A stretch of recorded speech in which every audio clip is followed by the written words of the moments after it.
Karen was the kind of HOA president who didn't just want control, she wanted surveillance. Not cameras on the gates, not security patrols. No, Karen wanted people. It started with her neighborhood safety initiative. She told everyone it was about crime prevention, asked residents to download a private HOA app that supposedly helped report noise complaints and rule violations.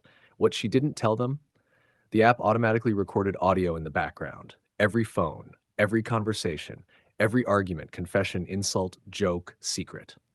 And Karen? She had admin access to everything. For months, she sat in her luxury home office with wine and AirPods, listening to neighbors fight with spouses, talk about finances, vent about the HOA, complain about her. She labeled folders, cheaters, broke ones, trash families, potential fines. She laughed, she clipped audio, she built files on people like she was running an intelligence agency. Her favorite folder? Enemies. That's where she saved the recordings of neighbors calling her a bully, a narcissist, a fraud, and every HOA meeting she used those secrets. Subtle threats, strategic fines, perfect timing. People thought she was psychic. No one realized they were being digitally stalked by their own HOA president. What Karen didn't know, the detail that would end her entire existence, was that the cloud storage she used was never set to private. It was set to public, anyone with the link. And the link was about to land in the hands of the one neighbor she tried hardest to destroy. The neighbor Karen underestimated was Daniel. Quiet, kept to himself, never attended HOA meetings unless forced, the kind Karen labeled as low resistance. What Karen didn't know was that Daniel worked in cloud security. One night, while trying to submit a parking complaint through the HOA app, Daniel noticed something strange, a shared drive link embedded in the app's backend, not encrypted, not protected, just open. Out of curiosity, he clicked it, and his stomach dropped. Hundreds of folders, thousands of audio files, all time-stamped, all labeled with his neighbors' names. He clicked one. It was his own voice, recorded inside his kitchen, talking to his sister about losing his job, about the HOA fines, about Karen. Another file, his neighbor crying about her divorce. Another. A couple arguing about debt. Another. A group of residents laughing about Karen and calling her a wannabe dictator. Daniel realized something horrifying. Karen wasn't running an HOA. She was running a surveillance archive of human misery. And the worst part, there was a folder titled Meeting Highlights. Inside were edited clips Karen used before every HOA meeting, strategically trimmed to expose people's weakest moments, then followed by sudden fines, rule changes, or threats. She wasn't psychic. She was weaponizing private lives. Daniel didn't confront her. He didn't warn anyone. He copied everything, every file, every folder, every timestamp. And then he did the most dangerous thing possible. He checked the sharing settings. The cloud wasn't just public, it was indexed, meaning anyone on the internet could stumble into Karen's digital torture chamber. And Daniel knew exactly what to do next. If you're watching this and it's already making you uncomfortable, make sure to like, share, and subscribe, and tell us where you're watching from in the comments. Daniel didn't go to the police first. He went to the group chat.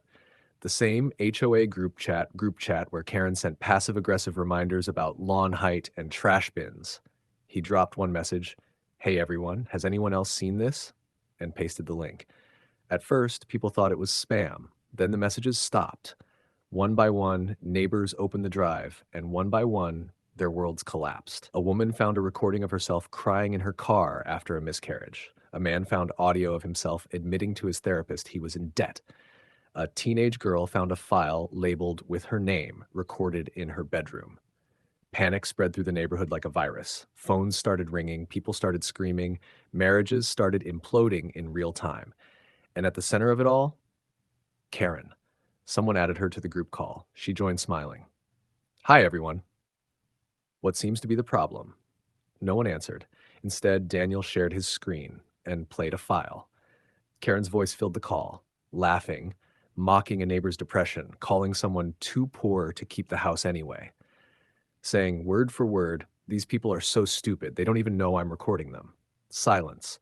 You could hear breathing. You could hear someone crying. Karen's face didn't change at first. Then her smile twitched, then froze. Then she whispered, "That file is private." Daniel replied calmly, "No, Karen, it's public, and it's been public for 2 years." That's when her screen went black. She left the call, but it was too late because someone had already downloaded everything, and someone else had already sent the link to a journalist, a lawyer, and the city housing board. Karen thought she was God, but the cloud had just turned her into evidence. Karen didn't sleep that night. By morning, her email was exploding. HOA members demanding answers, parents threatening lawsuits, two neighbors already filing police reports for illegal recording and invasion of privacy. By noon, a local journalist posted the story. HOA president secretly recorded entire neighborhood using public cloud.